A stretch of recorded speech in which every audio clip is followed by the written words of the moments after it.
What's up, YouTube? I'm Drew Manchu, and welcome to DRU Reviews, my weekly show that houses all of my comic book reviews, my previews for Comic Book Wednesdays, some action figure reviews, and just about anything that's on my mind at the time of recording. This week is episode 4. I've got 4 great reviews on deck for you guys today. 2 Marvel, 2 DC. On the DC side of things, we're going to take a look at the return of Nightwing in Nightwing Rebirth #1. Also going to look at the Green Lantern Corps and Hal Jordan and the Green Lantern Corps Rebirth #1. 2 great one-shot issues that are going to lead into ongoing series next week. On the Marvel side of things, Wolverine is back as Old Man Logan, and we're going to take a look at Old Man Logan #8 today. We're also going to delve deep into the death of Bruce Banner in Civil War II issue #3. Let's get at it, guys.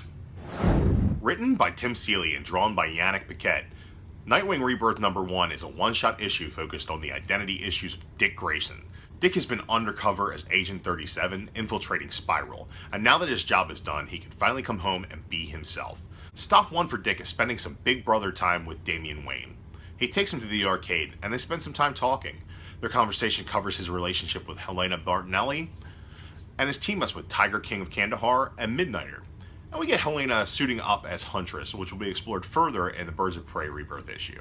Ultimately, it turns out that this arcade adventure was simply a tactic to butter Damian up so Dick could reveal that the Parliament of Owls placed a bomb in Damian's skull during the Robin Wars. Dick removes the device as Batman returns to the cave to confront him. Dick apologizes for letting the Owls use Damian to get to him, but Batman lets Dick know that he is happy that he's home, and tells him that the Parliament of Owls are the only ones to blame. That this begins and ends with Lincoln March. We then get March addressing the Parliament. They cast off their white masks in exchange for more ominous black versions. And at the height of March's speech, he is assassinated by Talent, who states that March was too wrapped up in his own agenda, and the Parliament of Owls needed him out of the way to clear a direct path to Nightwing. Back in the Batcave, Dick discusses his options with Batman. He has always been a circus boy, a nomad, a traveler. He isn't tied to Gotham the way that Batman is, and as long as the Parliament is operating around the world, he has a duty to hunt, infiltrate, and take them down from the inside. He could do this as Robin, or Batman, or Agent 37, but they hadn't tried to claim those names for their own. Dick is going to take them down as Nightwing. This issue worked for me on a number of levels. The character study of Dick Grayson here is in service to the future of this title with a great foundation in Bat Family lore. It is great to see Dick interacting with Damian again as his mentor and a rival in the way that only a big brother could. It also put a nice bow on the Grayson series and sets up the new Nightwing ongoing series as the follow-up to Robin Wars that we never got. The Parliament of Owls is set up to be a formidable opponent, and I can't wait for the ongoing series to start. The art in this book is solid yet forgettable. It's easy to read the layout and there aren't any glaring offenses, but it's just a run-of-the-mill DC book. Maybe my opinion is tainted by high expectations, but I felt like I wanted more for the return of a beloved character, especially with a story as good as this one is. I love this story, and I'm certainly excited to see Nightwing take the fight to the Owls in his ongoing series. I just wish that I was also excited about the art. 3.5 out of 5. Civil War II issue #3 is written by Brian Michael Bendis and drawn by David Marquez, and it's the latest issue in Marvel's epic summer event. A precognitive inhuman named Ulysses has the ability to seemingly predict the future, and the heroes are all at odds over how to handle his intel. So when they experience his vision of the Hulk killing them all, they decide to approach Bruce Banner together. This issue opens in a courthouse, with Carol Danvers testifying on her account of her meeting with Bruce Banner. She and Tony arrived at Banner's lab and questioned him about his current research and politely ask him to join them outside. When he gets there, he is confronted by the bulk of the Marvel Universe. The testimony then switches to the point of view of Tony Stark, and he recounts how Banner is briefed on Ulysses' visions of the Hulk's destruction, and how Banner is horrified. Both Stark and Danvers agree that they need proof of Banner's actions before they can react. But as they speak, Hank McCoy hacks Banner's research and finds that he's been experimenting on himself. Banner tries to explain that his work has been suppressing the Hulk, but it falls on deaf ears as Maria Hill attempts to place him under arrest. Banner hadn't had a Hulk incident in over a year, but this persecution was causing him to lose his temper. Suddenly, out of nowhere, an arrow shoots in, striking Banner in the head and killing him. Upon immediate investigation, they catch Hawkeye red-handed, and he surrenders. It's then that it's revealed that this trial is the murder trial of Clint Barton. Clint testifies it was Banner himself who had designed the Gamma Tip arrow and asked Hawkeye to put him down before the Hulk could manifest again. Video diary evidence of Banner's plan is quickly discovered, but Stark is not totally convinced that Banner's transformation was imminent. Danvers continues to testify about the success rate of Ulysses' predictions, where Stark is adamant that her pursuit was the catalyst for the incident and puts the blame not only on Barton, but on Carol for forcing his hand. The issue ends without a verdict being announced, but with the revelation that Tony Stark has found out how Ulysses' powers work. This issue is an emotional roller coaster. Bendis has put the nail in the coffin of one of the pillars of the Marvel Universe and found a way to use that death to further the impact of his story. The wedge that Carol's decisions have made is driving our heroes farther apart and setting us up for an epic confrontation. This is the catalyst that the incidental death of Rhodey couldn't be, more impactful and witnessed by all the key players. This will be the defining moment in this event. David Marquez has set the bar high with his art in this event, and this issue is right in line with that level of quality. The anger, frustration, and sadness depicted on our characters' faces is phenomenal and truly conveys the weight of the situations. The action is overshadowed by the heavy subject matter, but I was visually engaged from cover to cover. This issue will be remembered for a long time as the linchpin of Civil War II, and as the death of one of the top 10 characters in comic book history. Beautiful visuals and a compelling story that is a must-own for any collector. 5 out of 5. Written by Robert Venditti with art by Ethan Von Sciver, Hal Jordan and the Green Lantern Corps Rebirth #1 is a one-shot issue that introduces Hal and the Corps to the new Rebirth universe. With the Green Lantern Corps being hated and mistrusted by the galaxy, Hal Jordan took it upon himself to pose as a criminal in order to shoulder the blame for their mistakes. He stole the powerful will weapon, the Gauntlet of Krona, and ran. This story begins in Sector 0, the center of the universe where Oa and the Guardians once resided. Sinestro and his war world have taken their place. Frail from the battles that earned him his position, Sinestro laments the lack of resistance to his takeover. Meanwhile, we're taken to a dead world in Sector 563. Here we find Hal Jordan. The power of the Gauntlet has caused him to lose control, and he's being converted into a construct of pure will. In order to maintain his humanity, he must constantly remind himself of who he is and where he comes from. It's through this mantra that we view a truncated history of Hal and the Corps. His family life and origin, the events that led to their downfall, and the friends that he has lost. Hal must stop using the Gauntlet before he loses himself to the emotional spectrum forever. But he has one last task before he can relinquish the weapon. He uses the Gauntlet to wield a hammer and anvil and goes to work, each strike reverberating through the spectrum, touching all who hold power rings. We then return to War World, where realizing that these tremors may signify the end of his reign, Sinestro takes counsel with World World's power source, Parallax. Flashing back to Hal, it becomes clear that he's using the gauntlets to forge a new ring. A ring comprised of his own unbending will. He puts down the gauntlet, takes up his ring, and says the oath. Green Lantern once more, and on a mission to reassemble the Corps. Robert Venditti does an awesome job of this story. I, for one, was not a regular reader of Hal Jordan's last run, but the recap of past events filled me in nicely. The Green Lantern Corps has a very rich and convoluted history, but I never felt lost or confused, and that makes this a great starting point for any reader. Hal's character is adeptly depicted through his mantra, and becomes very clear very quickly exactly who he is and what he stands for. This issue is a fresh start for Hal and sets the table for the next arc. The art in this issue is solid, ranging from small, intimate emotional panels to large, sweeping, epic images of cosmic action. It's paced out well and the story flows naturally from panel to panel. The colors are impressive, as the rich selection of greens breathe life into the pages, when in less capable hands the monochromatic theme could flatten and muddy the images. This is the Green Lantern book that I've been waiting for from Rebirth, and I wasn't disappointed. Great visuals and a simple, succinct story that recaps a rich history while looking forward to the future. 4.5 out of 5. Old Man Logan #8 is written by Jeff Lemire and drawn by Andrea Sorrentino, and continues the tale of Wolverine, ravaged by tragedy and living in a past that is not his own. The major event that defines Old Man Logan's timeline is the night that the villains joined forces and took over. This still haunts Logan, even though all signs point to this being unlikely to happen again in this timeline. This issue starts with Jean confronting Logan in the middle of the night. His fear and anxiety is such a strong disturbance in psychic energy that is keeping her awake. She offers to help Logan deal with this stress, and she runs to get her costume. We then get a look at the Battle of New York and the day that the heroes fell. The Daredevil, Moon Knight, She-Hulk, and Punisher of Logan's timeline all lost their lives here as the villain uprising began.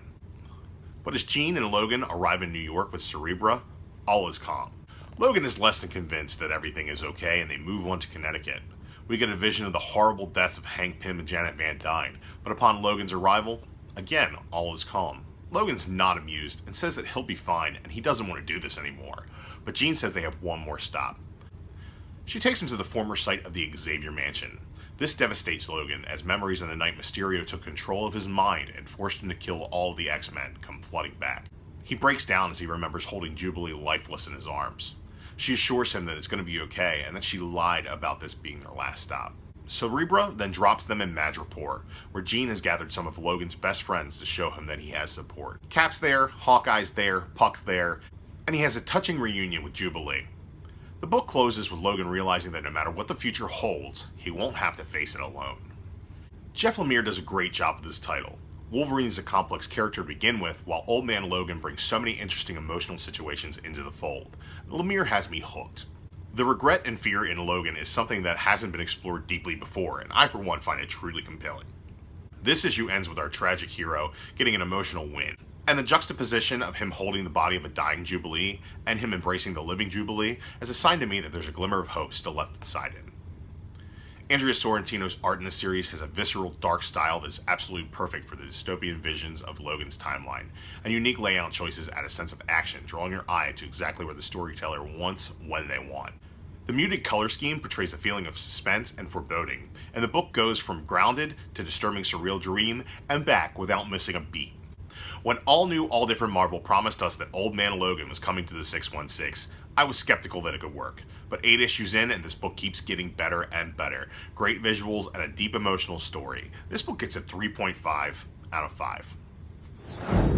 Those are some great books this week, guys. Now let's take a look at a couple figures that I picked up.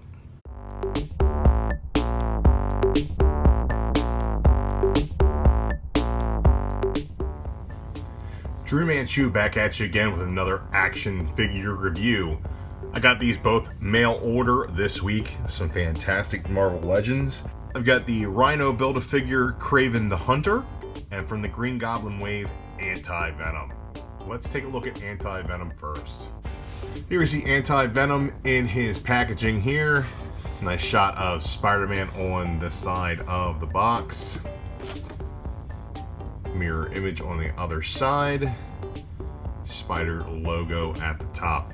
This card was a little messed up, a little tilted here, but I'm cool with that because I'm going to open this guy up and display him. On the back here you have a short bio. Anti-Venom, this symbiote can bring pain or heal disease, and all that power is under Eddie Brock's control. This is the Hobgoblin Build-A-Figure wave, not the Green Goblin. Pardon my mistake earlier. Let's go ahead and crack this bad boy open and see what he looks like outside of the packaging.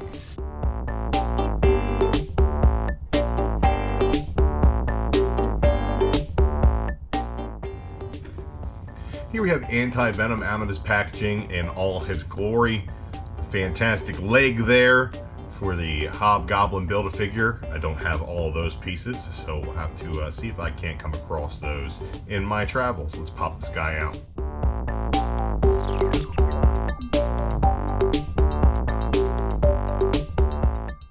There are a few paint discrepancies on this figure. A little bit of black in the white there. See a little bit of white in the black as well. The sculpt is phenomenal though. The detail on the head is really cool. A lot of musculature throughout the figure.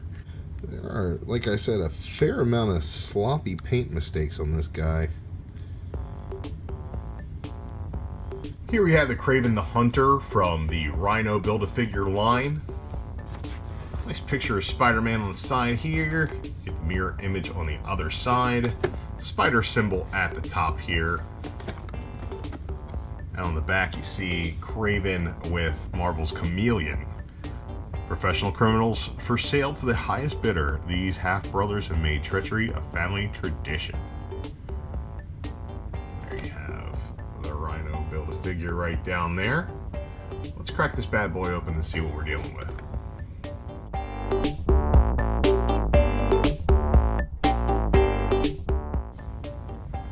Here we have Kraven outside of the box. He's got a fantastic spear there right over Rhino's leg.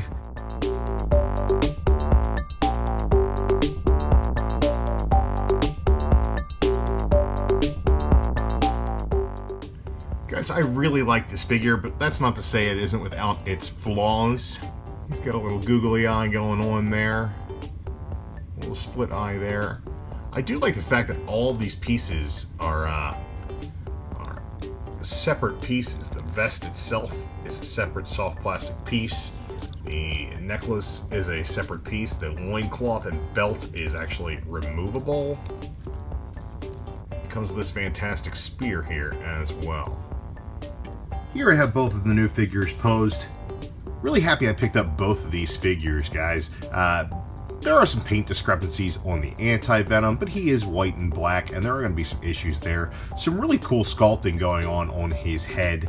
And I do like the hands a lot, even though they are very similar to the Ben Reilly hands that came with that Spider-Man from the Absorbing Man wave. Kraven is a fantastic figure. Really like the fact that there are so many different pieces to him. I'm loving the sculpt on the skull knee pads. The paint on the eyes is really the only big flaw that I saw. He does get a little bit of googly eye going on, but that's quite alright. Nobody's going to notice when he's up on the shelf. One of my favorite villains from the Marvel Legends line. Next Wednesday, July 20th, is another new comic book day, and a lot of great things are coming out. Let's take a look at what I'm looking forward to. It's that time again, folks. Every Wednesday's new comic book day. We got a bunch of new books dropping next week. I'm here to tell you what I'm excited for. DC Comics is absolutely killing it these days with Rebirth, and we're getting some great brand new titles for Rebirth this week as well.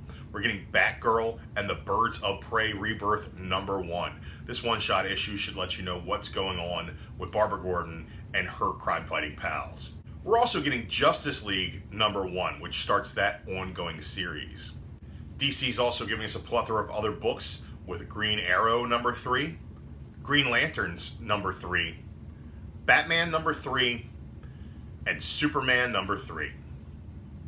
Not to be outdone, Marvel has a fantastic run of titles coming out this week as well. We're getting all new Wolverine #10, Uncanny X-Men #10, Deadpool and the Mercs for Money #1, Spider-Man Deadpool #7, Spider-Man #6, Ultimates #9, Nova #9, and two great Star Wars books in Darth Vader #23 and Star Wars #21.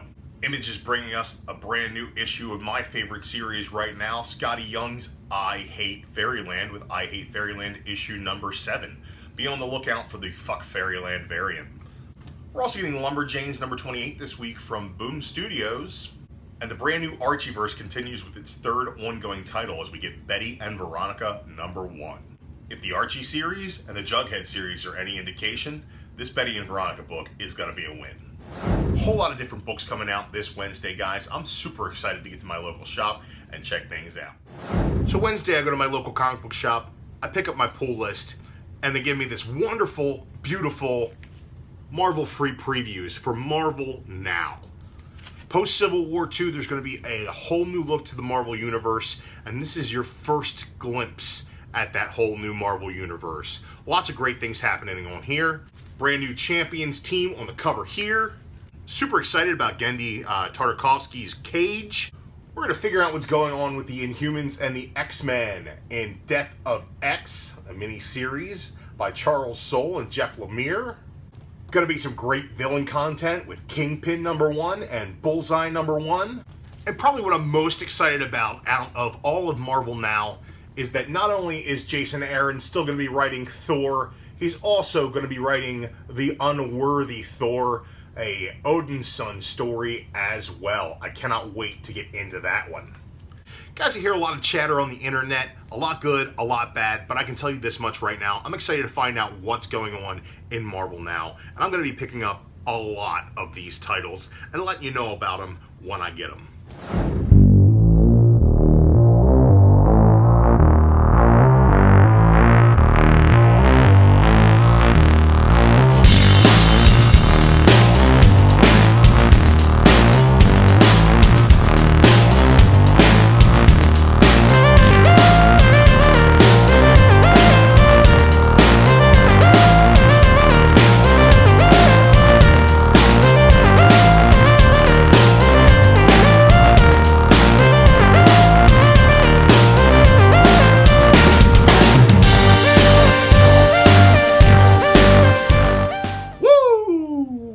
that's it for episode 4 of DRU Reviews. Come back and check me out next week. I will have some more reviews for you guys. I am on vacation next week, so there may not be a weekly haul video, but trust, I will be picking up some comics, I will be reading them, and I will be letting you guys know what I think.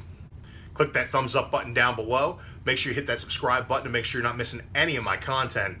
And I'll see you guys next week. Again, thanks for watching.